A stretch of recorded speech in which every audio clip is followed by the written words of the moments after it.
It is the Blue Room. It is a very, very historic Blue Room. It's the first time we've ever recorded in the new stadium down here at Bramley Moor Dock.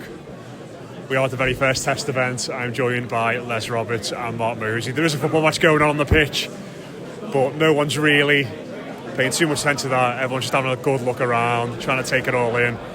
Les, are you managing to take it all in?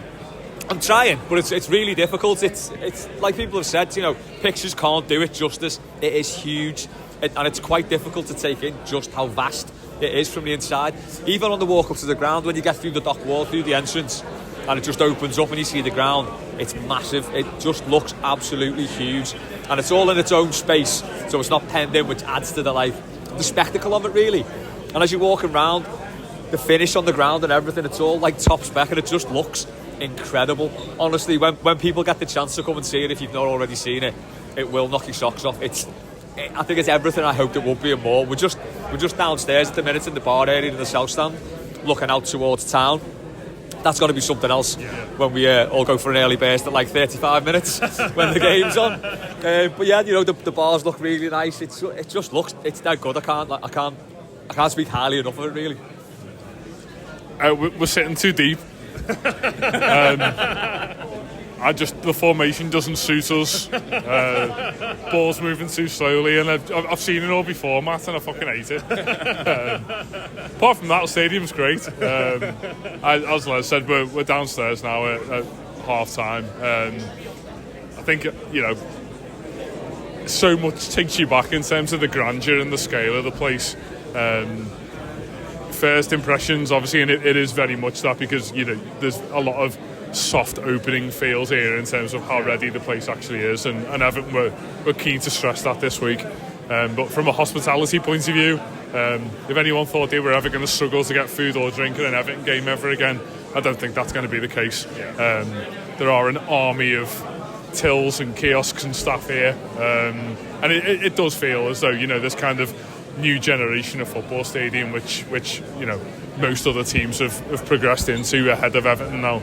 It is here for Everton, and as I said, the sheer sort of magnitude of walking through the exterior walls of the site, it's almost like that kind of that Disneyland experience of the chaos of getting through the turnstile, put all your ticket back in and then organise yourself, and then you look up and think, my God, where are we?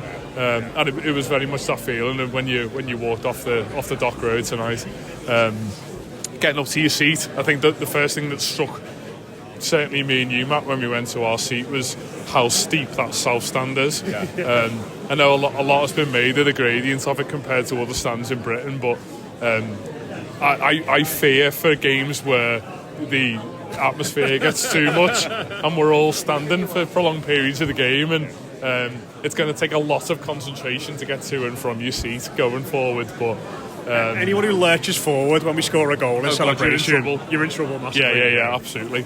I was looking around the ground. We even tried to speculate about where the worst place in the ground would possibly be to sit, because you look around at all the fantastic views that people are going to have, and there is not a bad seat in this house. I mean, we're essentially towards the back of the south stand upper tonight, and if my season ticket was there every single week, I'd have no grumbles at all. There is to this point no negatives to mention at all, and I think the only disappointment, as Les referenced, is that we can't see town out of this glorious back window of the south stand, and on those kind of what were famous Goodison afternoons of beating a Man United 4-0, which we all hope to see on Saturday, and those afternoons that just feel very Everton are going to have that special tint now, because it finally has the home that justifies what we all think of the club itself. I mean, the thing for me is that I've sort of viewed this ground getting built via the train line, getting the train into town from Liverpool every day. Sort of monitoring it going up through that, you get a sense of the progress being done. Obviously, when the structure itself was built, how impressive it looked. But if anyone's sort of been doing the same thing, or they've just seen photos or whatever, it is what you both sort of said. It's getting up to it on that dock road. We went into Murphy's distillery beforehand and had a walk up, and so when you get up to it really close, it's it's absolutely enormous. And like you think of some 50,000 seat stadiums like you go to in the league, and you wonder like it doesn't feel like that. Whereas you come in here and it's like it's absolutely enormous. And like I think you used the word vast to describe it there, Les, and that's what it is. It's ridiculous to comprehend. Like we got a few little moments in the first half where like I think one of our lads hit the post, didn't we? And like the crowd sort of went up a little bit, and you can sort of hear the acoustics like bounce off the roof and back again, couldn't you? Like there's so much space to be filled, and it sort of gets me excited for those nights where we're going to have big games. It's going to be the derby, potentially, hopefully European. My God, much European nights down here, like where everyone's going to be together and we're all going to be in that south stand, and everyone's going to be behind the team. It's going to be absolutely ridiculous, the noise that's going to be made in here. Yeah, I think one special moment as well was when the first Rangers Ed cars started playing. It was like, because the sound system's unreal, the screens are magnificent. I tell you what, you can have a cracking game of FIFA on them. Honestly, even from like the other side of the stand, it's crystal clear, even with my eyes. So it's just, everything's just really good about it. And as you say, like, that walk up, once you get past the dock, well, you see the dock wall and you see the roof, it's just, the excitement starts to build, and then when you see it, it is just incredible. And it's about, what, I'm going to say 25 minutes from town. We walk from Moorfields, it's about 25 minutes. It wasn't raining, so it was all right. I think that's got to be our preferred way to get in. Did either of you go to Sandhills or? We got a cab to Great Howard Street and then walk the block down. It's hard to, I think a lot of people's questions are around hospitality and transport, aren't they? Getting here tonight is not bad because there's 10,000 of us here. There's been a lot made about how it is going to be for people driving down here and stuff, but I think, as you say, it's not outside of that cusp of reality of being able to walk down from town, which is fine. This area of town is going to have an incredibly busy summer. We can only speculate that a lot of businesses and bars and chains have been holding back just to make sure that this actually happens. Now that the reality is here, this is going to be an enormous race for everyone from every element of hospitality to get down here. We've popped into a couple of places on the way down here tonight, and local bar owners and shopkeepers are just rubbing their hands together because property down here is the essential of striking gold now. So there's a lot of work to do from that element of, from an Everton point of view, and also from just a surrounding city point of view. But there's still time. There's still 5 or 6 months before this thing needs to be up and running at full spec, and that is essentially why nights like tonight exist. But I think the only other thing I'd add in terms of what my expectations were was how cold it was potentially going to be down here. I can fully endorse the fact that you all need to buy thermal hats, scarves, gloves, underwear and the rest of it, because get your coat on and get moving. Yes, get all of your coats on and keep moving, because it is going to be pretty chilly on the banks of the Mersey. Yeah, it's going to get a bit brisk down here when the wind's blowing. Just another thought on like what Moses said about like the surrounding area. It really is going to stretch town out this way, the way the Baltic has up the other way. And it's, walking up, that's something that's dead noticeable. Like you said, there's a few bars already. There's a lot of land that like people will be looking to build bars, restaurants, whatever, houses and stuff. But it really will be massive for the city, this, because it will just regenerate this whole area, which is, it's more good news for the city, really, isn't it? And it's just like it's just a jewel, isn't it, this place? It just stands out, and it's incredible. Like I said before, I cannot speak highly enough. I'm so excited for August now.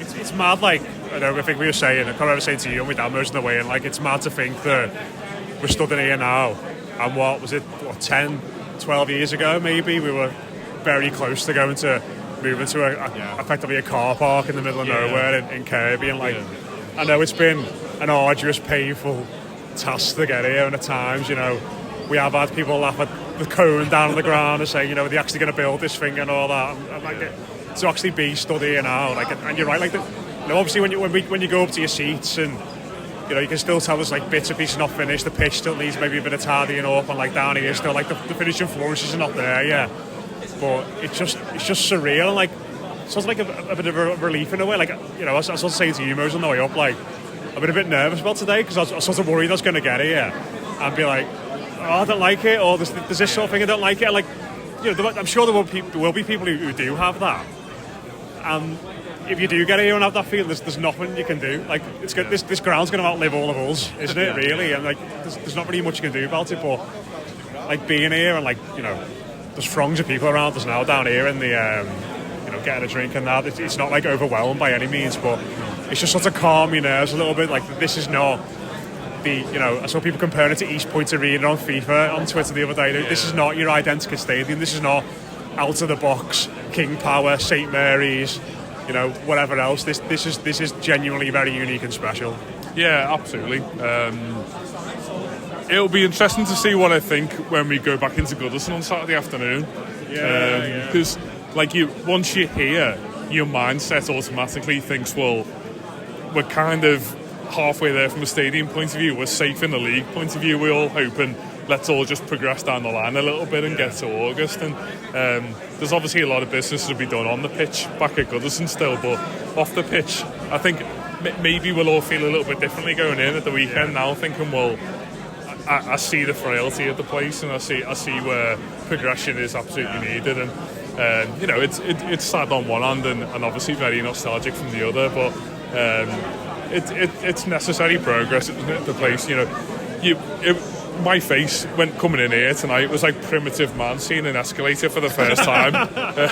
We've got electric screens. Yeah, there's trim lighting in areas that I've never seen it before, and but yeah.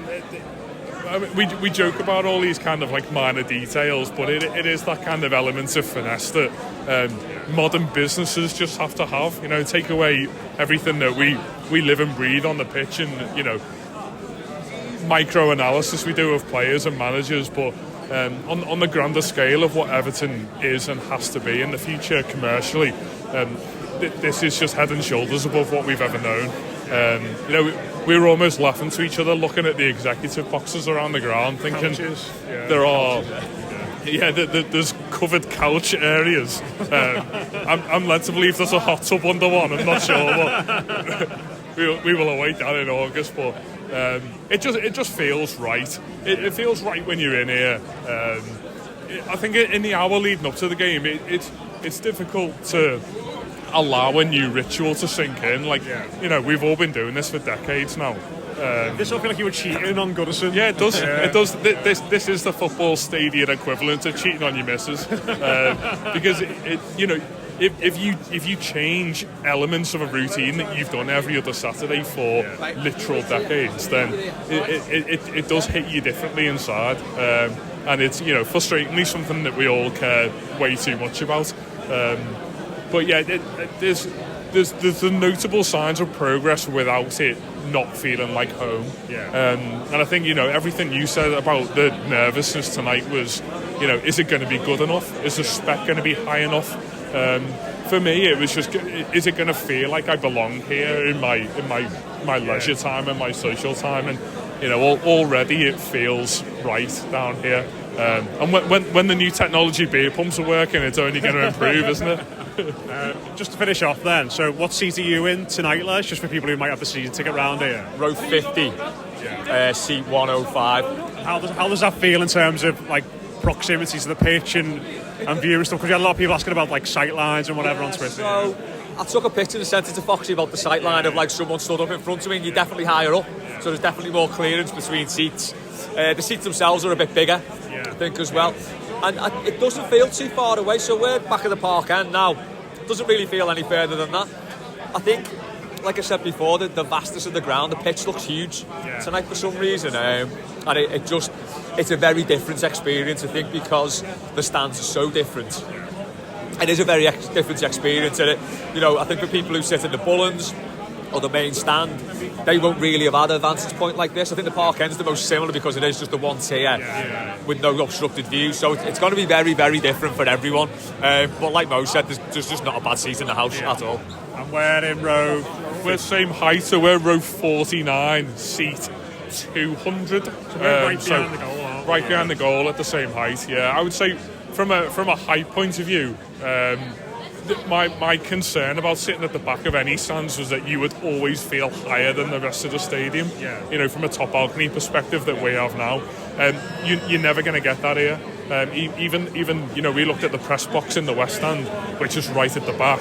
and I idolise the view that they're going to have because it's just fantastic. You're not dealing with a stand above you, you're not dealing with the pillars. So it is very, very cliche to say, but you are genuinely not going to get a bad seat here. I think if you're the first seats to go were kind of that first half of the top tier in all the stands around the pitch, and you can see why, because from a vantage point view it's great. I say the only disappointment that you referenced halfway through the first half, Matt, was that you're going to see the away fans on telly, which is really disappointing. But yeah, hopefully we can go on some form of Burnley-esque clean sheet run at the start of the season and keep them quiet. And like, even what's quite nice, like, you obviously can see the stream on the big screen here on the ground, and like the south stand on that. I don't know if I think it'll be different when the actual television cameras come in, but the south stand on that stream I think looks class because it's like really quite steep, like behind the goal. I think when you do get those late goals winners at this end and you see it on the telly, it's going to look, I mean, it'll be dangerous for us in the top tier, given how steep it is, but it's going to look ridiculous, isn't it, behind the goal, all those fans there like that. Oh, it's going to be incredible. I mean, there's going to be some limbs thrown in that south stand because, as you said, it's so steep. Deliberately built like that to generate the atmosphere closest to the pitch. Yeah, it's fantastic. Wrap it up there, unless you got anything else to add? £6 for the sausage roll, even though it's a very nice fancy sausage roll, it's a bit steep. The £6 for a pie. Yeah. So we wait to see what the beer prices are like. Geordie's out on the toffee donut, but we'll have on the pitch with the toffee donut when we get the big equaliser against Wigan under 18s. I'd like to add that we could have picked the team that wasn't playing like 1970s Brazil to come and play us, because my God, Wigan's under 18s look absolutely boss, don't they? And God bless the lad who scored. I think it's a red, and he gave it the 6 times when he celebrated. You just would. Every part of me wants to hate him, but you just absolutely would do it. I mean, the plot twist is he gave it the 6 fingers, but with one hand. So draw your conclusions from that. There we go. I hope that's give people a bit of an insight into what it's like here. Anyway, it's just starting to empty out a bit now, the concourse. We can see Liverpool city centre from the window as we're recording here. It's an absolutely amazing place. And I hope we've been able to give people a little bit of an insight into what to expect. Don't worry, it's absolutely boss. And yeah, hopefully good times are ahead for us in this magnificent facility. We'll catch you again soon here on the Blue Room. Do listen to Blue Monday with Les, Roger and Dave, if you're not already. That was out this morning. We'll have Byline with myself and Paddy Boylan. That'll be out on Tuesday night as well. We'll reflect on this a little bit more. But yeah, cheers for tuning in. Up the Bramley Moore Toffees.